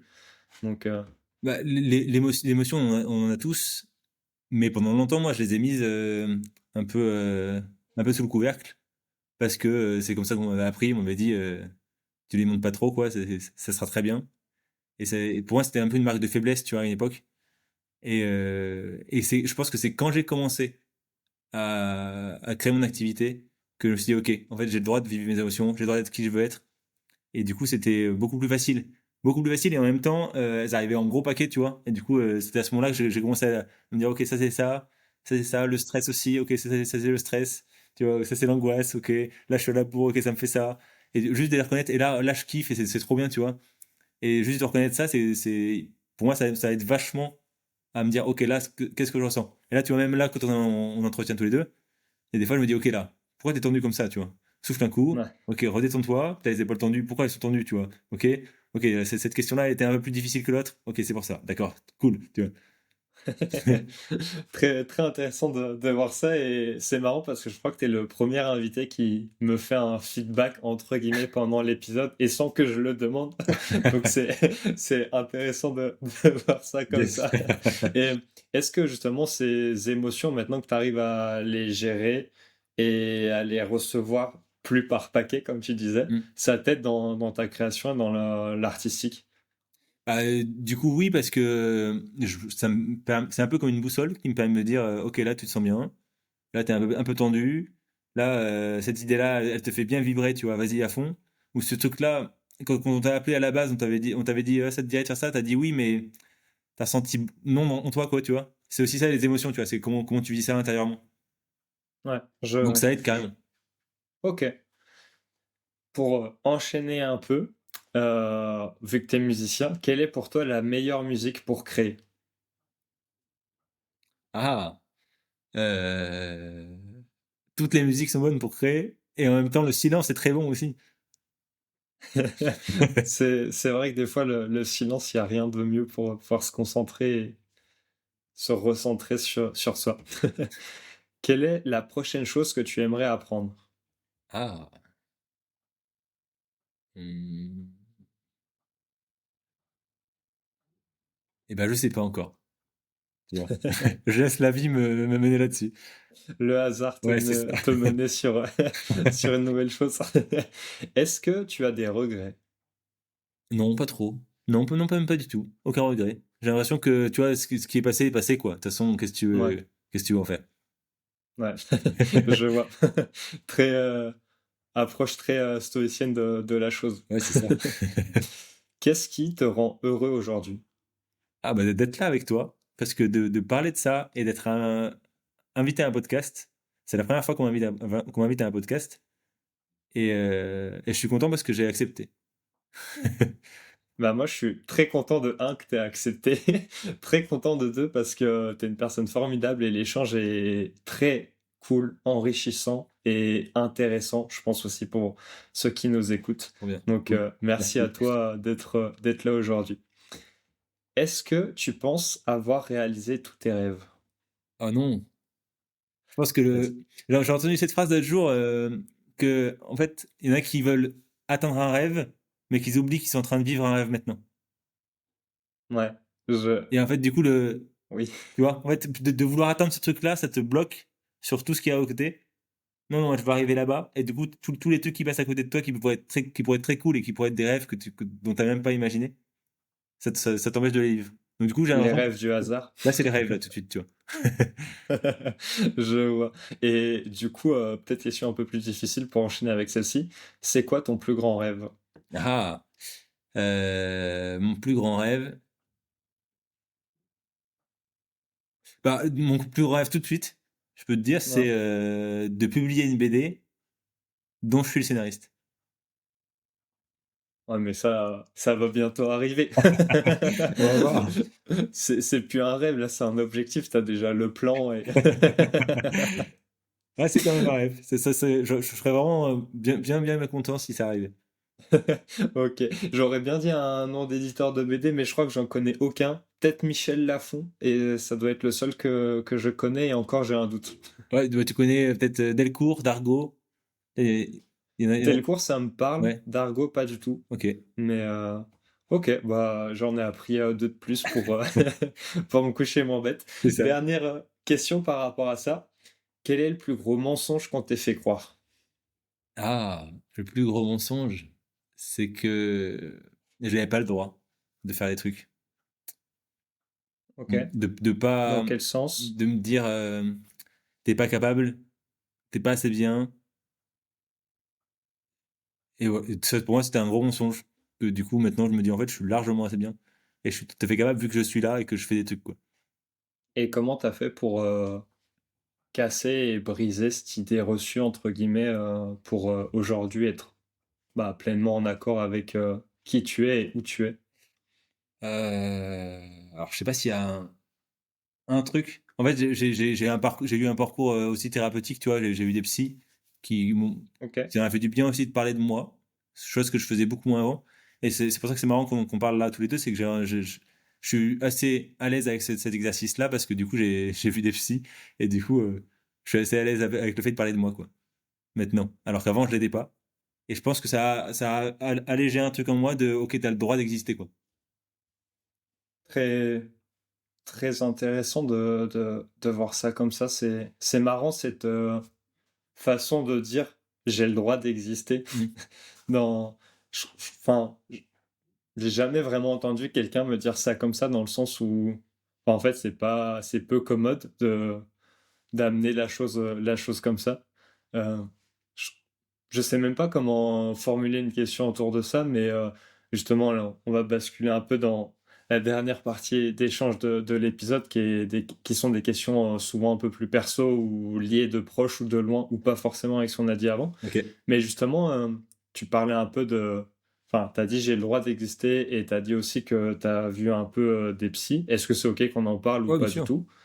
Et en quoi ça t'a aidé? Parce que je trouve que la santé mentale, c'est un sujet qui est très important. Qu'on soit en bonne santé ou en mauvaise santé, Mm. dans sa tête, c'est toujours important d'en parler pour sensibiliser à ça et mettre à jour les gens. Et aussi dire que c'est OK d'aller voir un psy. Enfin, Si t'as envie, quoi, oui, carrément. Ouais. je trouve ça Mm. OK si t'as envie ou si t'en as besoin. Mais ça a été quoi le déclic, ouais, pour toi d'aller voir, entre guillemets, un psy? Et ben en fait, le déclic a été assez long. Là, du coup, on va parler très perso, hein. Pas de souci. J'ai des douleurs chroniques depuis que j'ai 20 ans, qui se sont réveillées OK. quand j'avais 20 ans. Du coup, forcément, tu fais le truc normal, tu vas voir un médecin, qui te redirige vers un spécialiste qui sait pas trop, du coup, il te redirige vers un truc, tu fais des machins, un truc, des analyses, etc. Et après, je suis allé voir. Je pense que c'était pas par peur d'aller voir un psy, parce qu'on m'avait dit les psys, c'est pour les fous. Que, dans ma famille, on me dit ça, tu vois. Et du coup, je me suis dit, je vais pas aller voir un psy, sinon ça veut dire que je suis fou, tu vois. Du coup, je suis allé voir des thérapeutes, je suis allé voir des magnétiseurs, je suis allé voir des tas de gens comme ça, tu vois. J'ai fait un parcours thérapeutique de plein de gens différents, tu vois. Et en fait, au bout d'un moment, il me restait que. Et ça, rien n'a marché par rapport à ces douleurs chroniques. Et pourtant, ça m'a permis aussi d'être vachement mieux avec moi-même et de me réaliser plus et de savoir un peu plus qui j'étais et de m'ouvrir à tout un truc, de m'ouvrir moi-même, tu vois. Et au bout d'un moment, il me restait que le psy à aller voir pour voir si ça marchait. Et du coup, j'y suis allé et il y a un gros truc par rapport à mon père qui est décédé quand j'étais jeune. Dès la première rencontre avec la psy, elle m'a dit, en fait, vous avez le droit d'aller chercher ça, quoi.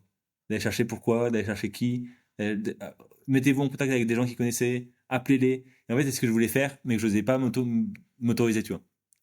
Ouais. Et dès la première séance, elle me dit ça, elle me dit, oh, vous avez le droit, en fait, de faire ce que vous voulez faire, quoi. Là, vous venez me voir pour me demander ça. Moi, je vous donne l'autorisation si vous voulez. Mais vous avez le droit de le faire vous. Et dès cette première rencontre, je me suis dit, ah ouais, en fait, c'est trop ça, quoi. C'est trop. Je vais la voir pour qu'elle me dise, oui, vous avez le droit. C'est un peu comme un bon petit enfant, tu Ouais. vois, qui attend que son parent lui dise, vas-y, t'as le droit. Et ben, je me disais pas, j'ai le droit, tu vois. Je me disais, bah non, non, faut que j'attende qu'on me dise que c'est d'accord, tu vois. Ouais. Et du coup, ça a ouvert tout un truc de me permettre ça, d'aller à la rencontre de ces gens qui connaissaient mon père. Ça m'a permis de m'ouvrir et de comprendre plein de trucs et de m'autoriser. Moi, j'ai l'impression qu'il y a un peu un avant et un après ce moment-là, de me dire, ok, j'ai le droit d'être comme j'ai envie d'être, quoi, tu vois, et de faire ce que j'ai envie de faire. OK. Parce que, enfin, tu disais: «J'ai le droit d'aller voir ces personnes et tout» et est-ce que tu l'avais connu ou c'était aussi une question de plus faire ton deuil et savoir qui il était quand Ouais, tu étais il y avait plus tout ça. jeune ou quand tu le connaissais pas? Ou, c'était, Il est décédé quand j'avais 8 ans, OK, et j'ai zéro souvenir de lui, tu vois. Ma mémoire, elle a fait un truc un peu, elle a mis un voile ouais, dessus, quoi, et puis ça n'existe pas, quoi. Et du coup, quand j'ai rencontré ses amis, ça m'a remis en contact avec lui, ça m'a ramené des souvenirs, qui m'ont raconté eux, tu vois. Même physiquement, tu vois, j'avais l'impression de les connaître, ces gens-là, alors que ça faisait des années que je les avais pas vus, tu vois. Tu vois, j'ai attendu 25 ans avant de faire ça, tu vois. Je trouve ça ouf, tu vois. Mais en même temps, j'avais besoin d'attendre ce temps-là, je pense, pour être prêt à intégrer tout ça, à vivre ça, etc., tu vois. et avoir le droit. Ouais, exactement. Ah, c'est très, émouvant d'entendre ça. Je pense que tu es la première personne avec qui je parle un peu de ça Ok. et où je vois ce genre de choses, donc c'est très touchant d'entendre ça et de voir que ça t'a aidé aussi, je suppose, Ouais, vu carrément. que tu en parles librement. Mhm. Ouais, c'est ça. Ouais. Moi, si j'en parle, c'est que j'en parle librement, sinon j'en parle pas. Pas pas de sou pas de souci, je vois. Pour, ça me fait penser à un truc quand tu disais: «Je suis allé voir, tout le monde sauf le psy». Enfin, tu allé voir le psy en dernier. Je trouve ça «marrant» entre guillemets dans le sens où on catégorise beaucoup les psys comme étant, les personnes folles qui vont la voir, comme tu Mhm. l'as dit et ce que les gens pensent. Alors qu'en fait, aux yeux de la majorité des gens, mais c'est pas pour autant qu'ils le disent, des personnes comme des magnétiseurs ou d'autres styles de thérapie relèvent beaucoup plus de la folie parce qu'il y a aucune preuve entre guillemets «scientifique» Mhm. ou aucun diplôme ou brevet derrière qui prouve l'expertise de la personne et du coup, je trouve ça assez drôle que tu aies fait tout ce parcours d'aller voir Ouais. toutes ces personnes avant, parce que c'est, entre guillemets, plus accepté dans la société, Mm. avant de tomber dans les bras d'une psy, justement, entre guillemets. Ah, c'était plus ésotérique, tu vois. Donc, du coup, on me disait, oui, bah, c'est normal, Simon, il est un peu, tu vois, c'est un artiste, tu vois, comme on disait tout à l'heure, tu vois. Il y a un peu ce truc-là de, oui, bah, il est dans sa tête, dans les nuages, là, il va y avoir des magnétiseurs, et puis ça, voilà, il y croit, quoi, tu vois. Ouais. Alors que Et j'y crois, tu vois. Enfin, je veux dire que chaque truc que j'ai fait, ça m'a apporté quelque chose, hein, vraiment. ben, c'est la question que j'allais te poser, justement, c'était est-ce que toutes ces personnes t'ont apporté ou aidé sur ton parcours, à part te montrer la voie vers le psy? Bah, ouais, c'est ça, ouais. Mais ouais, chaque personne que j'ai rencontrée, même si ça a rien fait physiquement, même si des fois ça faisait, mais que ça durait pas longtemps, chaque personne que j'ai rencontrée m'a apporté quelque chose. Et je crois que c'est juste parce que c'est des gens, en fait, et que dans la vie, tu rencontres plein de gens, et ces gens-là, et tous les gens que tu rencontres dans la vie, ils t'apportent des trucs, tu vois. Donc des fois, ils t'apportent des petits trucs, des fois, ils t'apportent des gros trucs, des fois, tu les aimes pas trop, ils te les trouvent bizarres, et tout, tu vois. Mais en même temps, ça te confronte à des gens, et je pense que j'avais besoin de rencontrer plein de gens, et de leur dire ce que je vivais, et qu'ils soient témoins de ça, tu vois. J'avais l'impression que je vais aller rencontrer plein de gens, tu vois, si tu veux, en fait, pour parler de ça. Pour parler de mon père, pour parler de mes douleurs, etc., tu vois. Voilà. Très, très cool.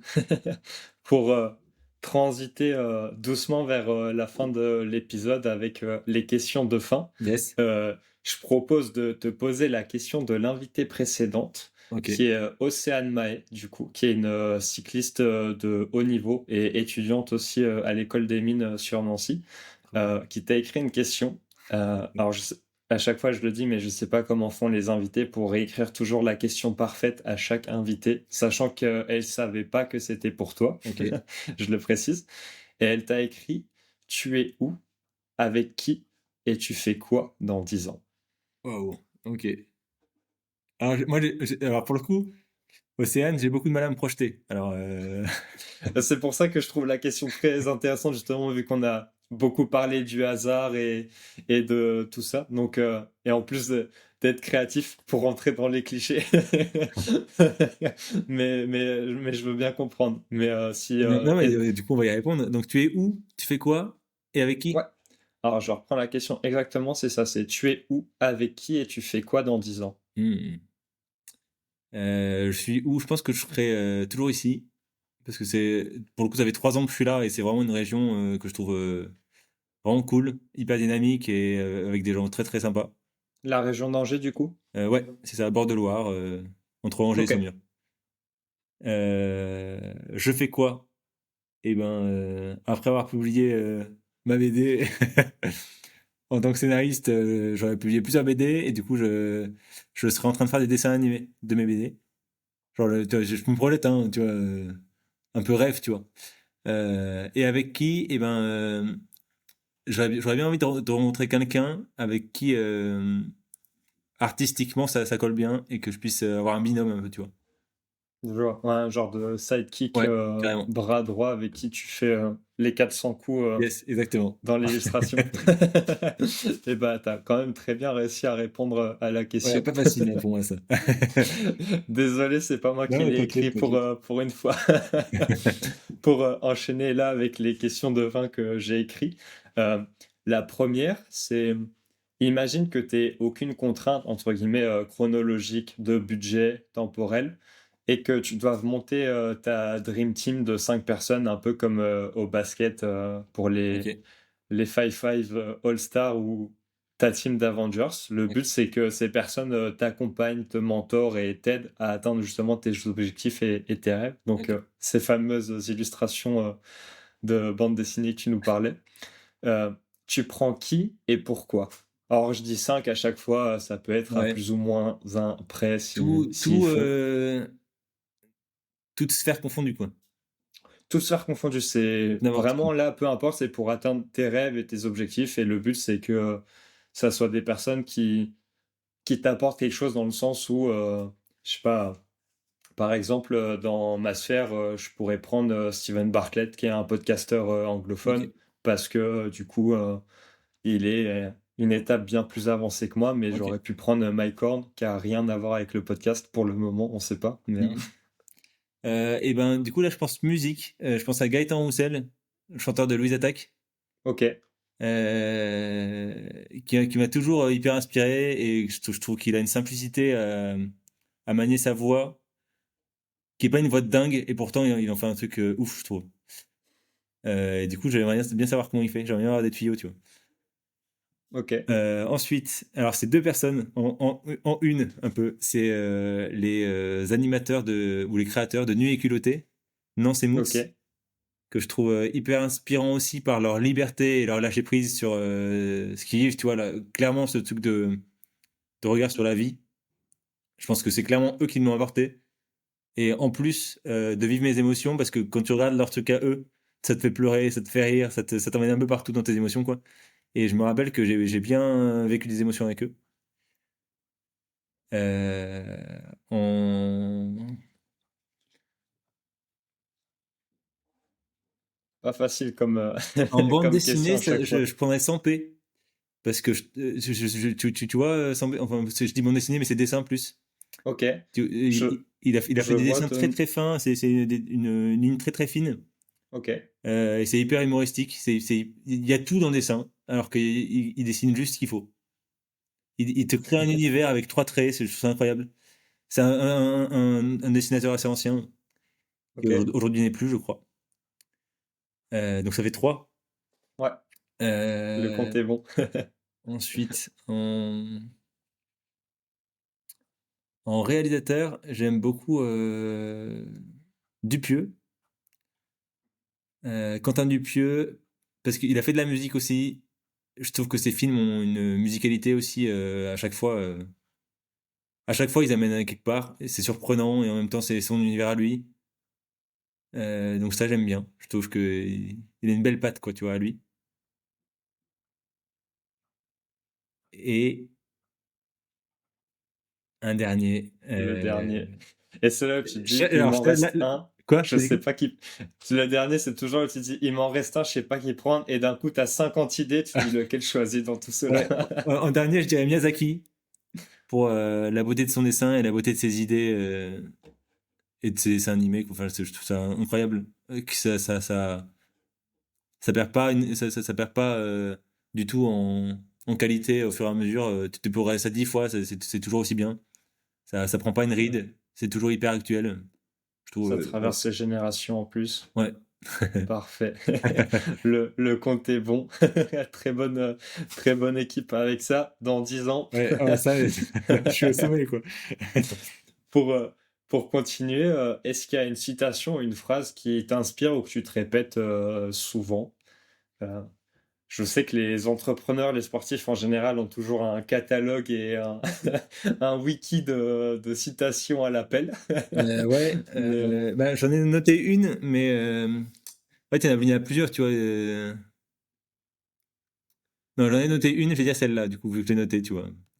C'est une citation de Rumi, et c'est peut-être cherchez-vous parmi les branches ce qui n'apparaît que dans les racines.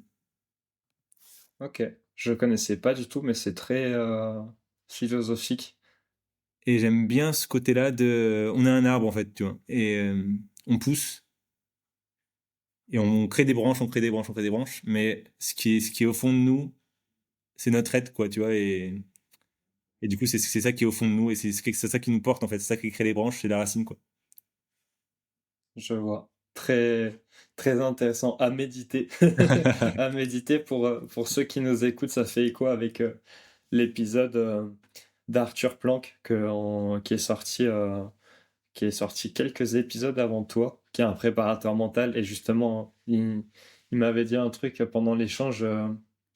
Pour pouvoir avancer et grandir, il faut oser regarder qui on a été. Et on a fait un petit passage sur le journaling et l'introspection et l'intérêt de l'introspection pour grandir, entre guillemets. Yes. Donc ça fait beaucoup écho avec ça. Et d'ailleurs, vous aurez aussi le lien dans la description pour ceux qui nous écoutent si vous voulez directement aller écouter l'épisode avec Arthur à la fin de cet épisode.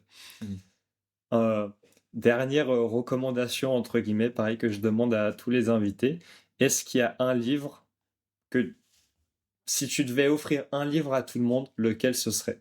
Mhm. Et vu que tu as aussi cité plein de beaux noms à côté, tu as le droit de faire d'autres recommandations en dehors des livres après. mais la priorité, c'est le livre. Euh, alors, ça fait longtemps que je l'ai pas ouvert, mais c'était un livre que j'aimais bien offrir à un moment. C'était l'Encyclopédie du savoir relatif et absolu de Bernard Werber. Et ce que je trouvais cool, c'est que c'est des petits textes, des petites histoires, des petits trucs piochés par-ci par-là.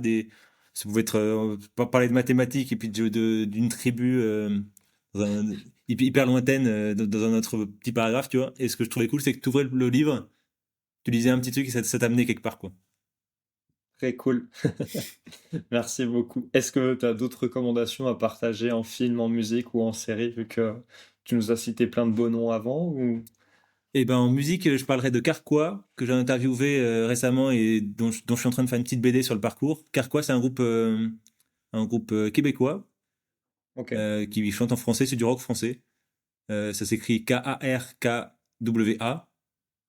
Et c'est très Ok. cool. C'est très très cool. En film, j'ai vu Chien de la casse il y a pas longtemps, qui m'a mis une claque, quoi, vraiment. Et en BD, du coup, je parlerai de Trappe. C'est une BD de Mathieu. Je vais te dire ça. Je retrouverai les noms si jamais. De toute façon, à la fin de l'épisode, je leur précise à ceux qui nous écoutent, mais tu me renverras la liste. Et moi, j'ai fait une base de données Notion pour tous ceux qui Ok. nous écoutent. Et si vous voulez retrouver les recommandations de Simon et de tous les invités précédents, n'hésitez pas à m'envoyer un message privé sur Instagram et moi, je vous enverrai le lien avec toutes les recommandations. Yes, trop bien. C'est Mathieu Burnia. Ok, Et c'est parfait. une BD qui est sans texte. Et on a l'impression que c'est entre le jeu vidéo et le film d'animation, c'est excellent. Ok. Je connaissais pas du tout les BD sans texte, mais je savais pas que ça existait. Ouais, il y en a Mais quelques-unes qui sont très cool, hein. ok. Et bah merci pour toutes ces recommandations et du coup je Avec plaisir. reprécise, si vous voulez y avoir accès, envoyez-moi un message privé sur Instagram, sur le compte de Crisis, il n'y a pas de souci, le lien est toujours dans la description.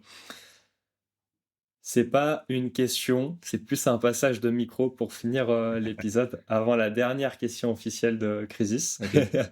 Mais c'est une sorte de passage de micro, justement, comme je disais, s'il y a une personne ou deux pour avoir un homme et une femme que tu me recommandes d'aller interviewer, que ce soit un ami, un autre artiste, sportif ou entrepreneur, Ok.